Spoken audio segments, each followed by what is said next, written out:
Dalam periwayatan agama Islam, Nabi Nuh merupakan nabi ketiga sesudah Adam dan Idris. Ia termasuk dalam generasi ke-10 umat manusia atau keturunan ke-9 dari Adam melalui Nabi Syeds. Bapak Nabi Nuh bernama Lamit bin Mutawashlah bin Idris bin Yarid bin Mahlail bin Kainan bin Ainushi bin Syeds bin Adam. Sebelum mendapat tugas kerasulan, Nabi Nuh merupakan seorang yang tekun, gemar bersyukur, dan beriman kepada Allah. Sementara itu, sebagian besar umat manusia di zamannya merupakan orang-orang kafir yang menganggap kedudukan sang Nabi tidak lebih terhormat dibanding diri mereka. Kaum kafir tersebut tidak mau memandang Nabi Nuh sebagai sosok Nabi oleh sebab mereka mempunyai lebih banyak harta maupun anak-anak. Menghadapi tantangan semacam ini, Nabi Nuh tetap bertekun menyampaikan risalah Allah supaya kaumnya beriman kepada Allah serta supaya kaumnya meninggalkan penyembahan dewa-dewa. Selain itu, Nabi Nuh memperingatkan adanya ancaman dari Allah bahwa akan ada malapetaka dahsyat apabila kaum tersebut tidak mau meninggalkan kebiasaan keji yang diwarisi dari para leluhur.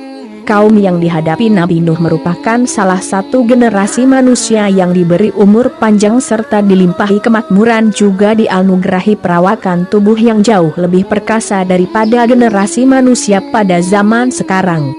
Kemakmuran duniawi di generasi Nabi Nuh menimbulkan sikap angkuh serta sikap sewenang-wenang memandang diri sebagai golongan terkuat dan berkuasa, yang kemudian berujung pada keengganan serta kecongkakan untuk mengakui Tuhan sebagai yang maha kuasa maupun yang lebih berwenang atas hidup mereka.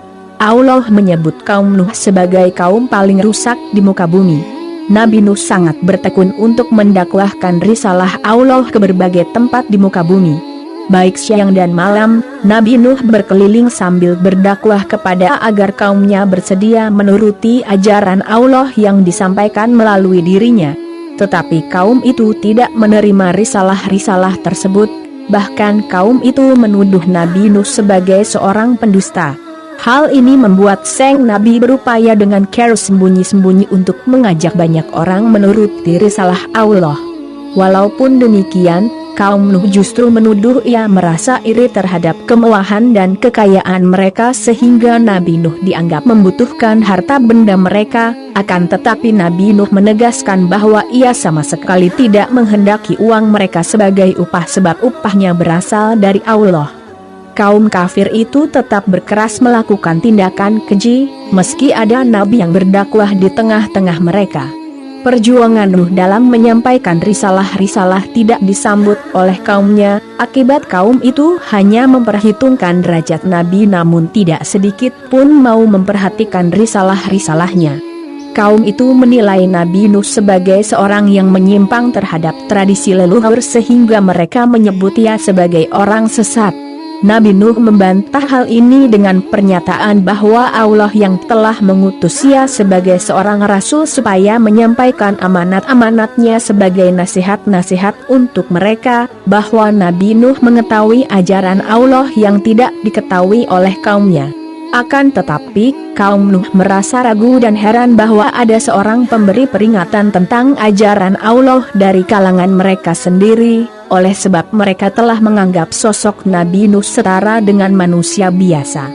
Kaum itu mempertanyakan pula mengapakah bukan sesosok malaikat, melainkan seorang manusia yang Allah utus kepada umat manusia. Orang-orang kafir menganggap Nabi Nuh hanya sebagai orang biasa yang hendak menduduki kedudukan paling dihormati dalam masyarakat, lalu mereka enggan mengakui kenabiannya bahkan menuduh Nuh membuat-buat risalahnya. Sewaktu mendengar tuduhan bahwa ajarannya adalah hasil karangan, Nuh menyatakan apabila ia yang mengarang sendiri risalah-risalah tersebut, tentulah ia akan membiarkan kaumnya berbuat sesuka hati dan ia akan berupaya keras sampai siang dan malam untuk mengajak mereka ke jalan yang dikehendaki Allah. Sekalipun telah menegaskan bahwa ia adalah orang yang diperintah oleh Allah, kaum Nuh mencari dalih untuk menentang risalah-risalah tersebut. Kaum itu menilai para pengikut Nabi Nuh merupakan orang-orang bodoh yang didoktrin oleh ajakan Nuh, serta menuduh para pengikut Sang Nabi merupakan orang-orang lemah, miskin dan bukan dari kalangan terpandang di kaumnya. Golongan kaya raya di kaum Nuh menuduh bahwa tiada seorang pun yang mengikuti ajaran Nuh selain orang-orang tak berwibawa yang lekas terbujuk. Nabi Nuh membela para pengikutnya dengan menyatakan bahwa Allah tidak memandang kedudukan manusia, sebab Allah sendiri yang menentukan kadar karunia untuk seluruh manusia. Nabi Nuh tidak mengetahui mengapa para pengikutnya bukan berasal dari kalangan kaya ataupun kalangan terhormat. Sebab hal ini merupakan perkara gaib yang berada pada sisi Allah. Oleh karena merasa tidak sederajat dalam hal kedudukan duniawi, kaum Nuh menuntut Sang Nabi supaya mengusir orang-orang rendahan dari kalangan pengikutnya. Hal ini ditolak oleh Nuh sebab orang-orang tersebut bersedia ikut kepada dirinya karena memiliki keimanan kepada ajaran yang berasal dari Allah. Sedangkan tindakan mengusir orang-orang yang beriman merupakan tindakan berdosa yang bertentangan dengan kewajiban seorang nabi, yakni mengabarkan risalah serta mengajak siapapun supaya menerima seruan Allah. Risalah yang disampaikan Nabi Nuh tidak lain merupakan kehendak Allah sebagai bukti rahmat Allah yang maha pengasih untuk umat manusia, supaya umat manusia tidak ditimpa malapetaka melainkan diselamatkan apabila bersedia untuk berserah diri kepada kehendak Allah, sehingga Allah melindungi segala yang berserah dalam kuasa kehendaknya. Sebaliknya, jika manusia tersebut mengabaikan, meremehkan, bahkan sewenang-wenang melawan kehendak Allah, maka Yang Maha Kuasa berhak menyingkirkan ataupun melenyapkan makhluk yang tidak pantas hidup di langit maupun buminya. Sikap penolakan kaum Nuh serupa keadaan iblis yang diusir dari surga akibat iblis secara terang-terangan berani melawan kehendak Allah sewaktu iblis diperintah bersujud terhadap Adam. Nabi Nuh berjuang keras mengajak kaumnya bertobat serta beriman kepada Allah supaya Allah mengampuni dosa-dosa mereka, melimpahkan rahmat dan menghindarkan mereka menghadapi malapetaka dahsyat. Namun orang-orang kafir tersebut mempertanyakan bahwa ajaran-ajaran yang disampaikan Nabi Nuh tidak pernah ada dari leluhur mereka, sehingga mereka menuduh ajaran Nuh adalah sesat. Kaum Nuh menantangnya untuk seketika mendatangkan azab yang telah ia sebut-sebut. Nabi Nuh menjawab bahwa Allah yang berhak menimpakan azab, bukan dirinya, sebab seorang nabi diperintah menyampaikan risalah beserta peringatan. Kegigihan Nabi Nuh dalam berdakwah tidak berhenti meski telah didustakan berulang-ulang. Bahkan Nuh dituduh sebagai orang gila yang pergi ke sana kemari untuk mengajak orang lain turut menjadi gila.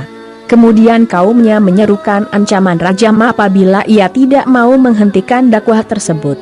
Nabi Nuh tidak lekas takut terhadap ancaman ini, dengan berbalik menantang mereka melaksanakan ancaman itu terhadap dirinya. Pada akhirnya kaumnya memutuskan berpaling terhadap Nabi Nuh. Selama bertahun-tahun berdakwah di berbagai tempat untuk mengabarkan berbagai risalah, Nabi Nuh mendapati sebagian besar umat manusia pada zaman itu merupakan orang-orang yang berkeras diri dalam kekafiran. Mereka berusaha lari menghindar walaupun Nuh tetap mengejar sambil menyampaikan berbagai risalah. Tatkala orang-orang itu telah mengingkar dan muak, mereka menutup kedua telinga dengan ujung jari agar tidak mendengar ajakan Nuh. Orang-orang kafir tersebut lebih memilih mempercayai ajaran dari kalangan terpandang menurut mereka daripada mempercayai risalah Allah melalui seorang nabi. Berbagai penentangan ini membuktikan keangkuhan serta keengganan kaum Nuh untuk merendah diri serta menerima pengajaran Allah. Akibat kaum itu berlaku angkuh dan bersikap meninggikan diri supaya tidak disebut sederajat dengan orang-orang rendahan di mata mereka ataupun supaya tidak menjadi bawahan Nuh, seorang yang tidak lebih terhormat menurut kaum itu. Namun kaum Nuh secara tak sadar telah melawan kehendak Allah. Kaum itu juga tidak menghargai kedudukan Allah yang mengirimkan risalah melalui Nuh. Bahkan kaum itu secara berani merendahkan kedudukan hamba Allah yakni Nabi Nuh, yang pada akhirnya membuktikan bahwa kaum Nuh menolak diselamatkan oleh Allah. Penentangan ini serupa dengan iblis sewaktu menolak kehendak Allah supaya bersujud terhadap Adam, dengan alasan bahwa Adam lebih rendah kedudukannya menurut iblis.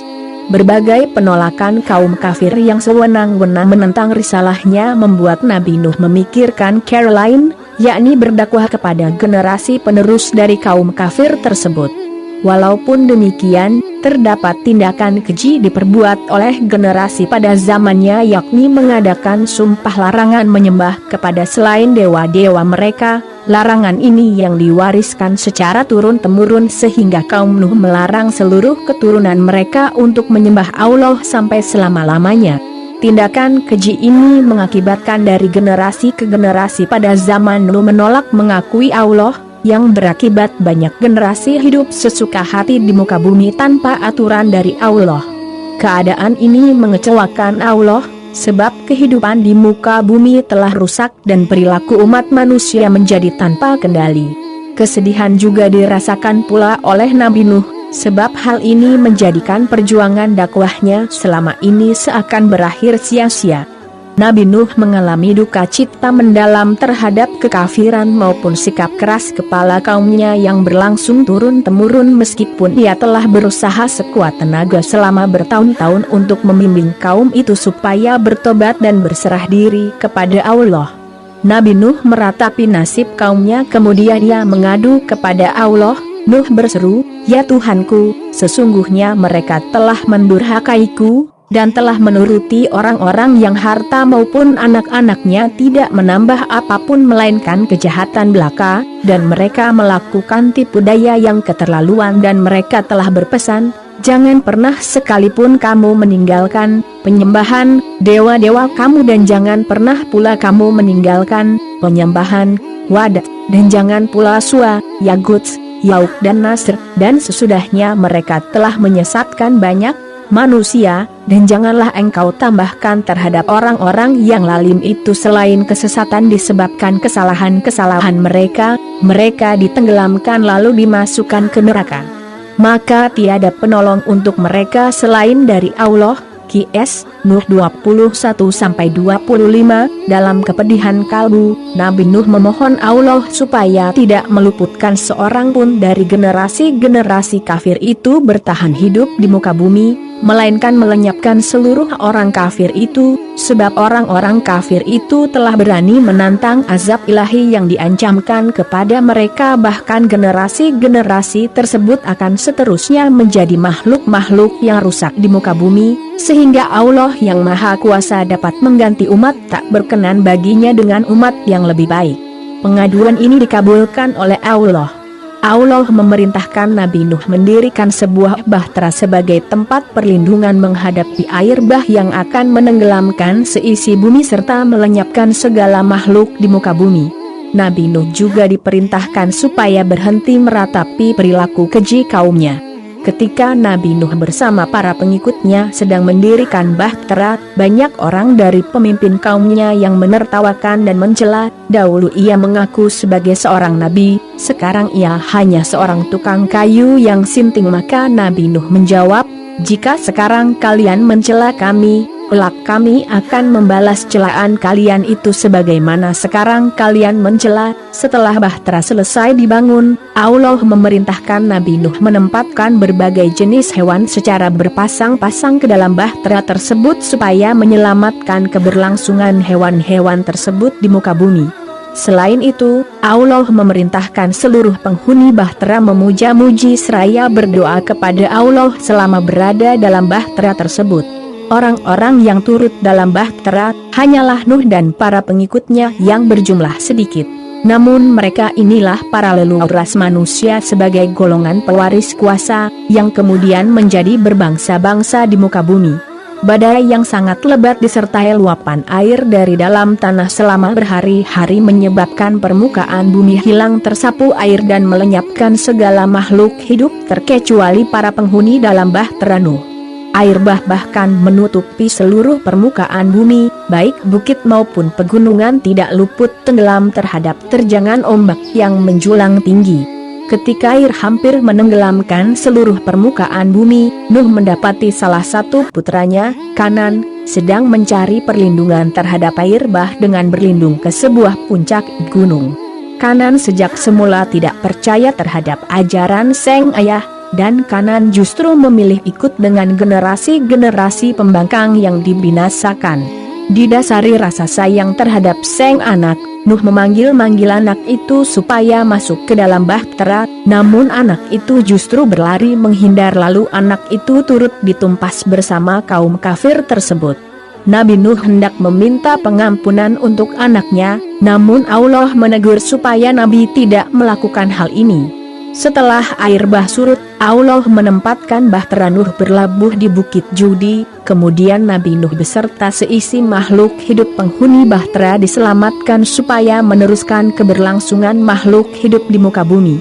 Allah juga memberkahi Nabi Nuh beserta keturunan dari orang-orang yang menghuni bahtera tersebut. Allah menjadikan kejadian ini sebagai pelajaran untuk seluruh umat manusia, sebab umat manusia mengalami hal serupa. Sebagian besar manusia memandang diri mereka dan agama mereka sendiri sebagai kebenaran sejati, sehingga sulit menerima cara pandang dan kebenaran menurut Allah.